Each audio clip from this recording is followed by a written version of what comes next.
চুরি করতে গিয়েও যে ভাগ্য খুলে যায় এটা বাংলাদেশে জন্ম না নিলে বুঝতামই না। 2019 সালের দিকে সিদ্দিক নামের একজন লোক চুরি করতে গিয়ে ধরা খায়। তখন সে একটা কথা বলেছিল, আমার ভুল হয়ে গেছে, আমাকে ক্ষমা করে দেন। আমার ভুল হয়েছে, ক্ষমা করে দেন। আর তার এই ডায়লগটাই সোশ্যাল মিডিয়াতে পুরো ভাইরাল হয়ে যায়। চুরি করতে গিয়ে ধরা খেয়ে তার ভাগ্য খুলে যায়। এখন আবার 2026 সালে এসে রাজধানীর গাউসিয়া মার্কেটে এক সুন্দরী মহিলা চুরি করতে গিয়ে ধরা খেয়ে তার ভাগ্য খুলে যায়।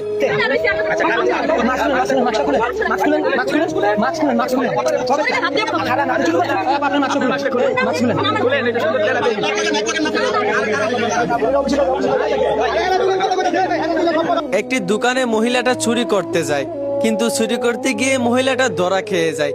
সঙ্গে সঙ্গেই চারপাশে শত শত মানুষ জড়ো হয়ে যায়।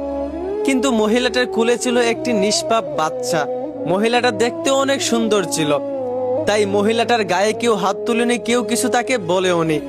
যেই দোকানে মহিলাটা চুরি করতে গিয়ে ধরা খায়, ওই দোকানদার মহিলাকে জিজ্ঞেস করলো, আপনি এত সুন্দর একজন মহিলা, কোলে একটা মাসুম বাচ্চা, আপনি চুরি করেন কেন? মহিলাটা উত্তরে বলল, আমি একজন অসহায় নারী, আমার স্বামী নাই, আমার পরিবারও আমাকে পালে না, তাই আমি বাধ্য হয়ে পেট বাঁচানোর জন্য চুরি করি। এই কথা শোনার পর দোকানদার মহিলাটাকে চুরির দায়ে পুলিশের হাতে তুলে না দিয়ে ডিরেক্ট মহিলাটাকে বিয়ের প্রস্তাব দিয়ে দেয়।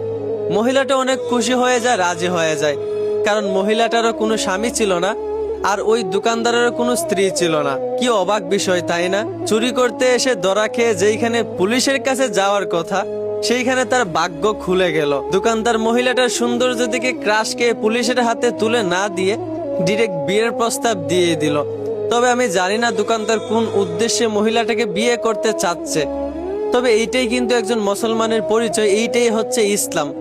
ইসলাম পুরুষদেরকে এই জন্যই 4টা বিয়ে করার অধিকার দিয়েছে, যেন পুরুষেরা অসহায় নারীদের দায়িত্ব নিতে পারে, বিয়ে করে হালালভাবে যেন নারীদের দায়িত্ব নিতে পারে।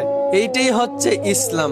আমি জানি না আসলেই তাদের এখন বিয়ে হয়েছে কিনা, তবে দোকানদারটা যে এই সিদ্ধান্ত নিয়েছে এইটাই তো অনেক বড়। এইটাই হচ্ছে একজন মুসলমানের পরিচয়, এইটাই হচ্ছে ইসলাম।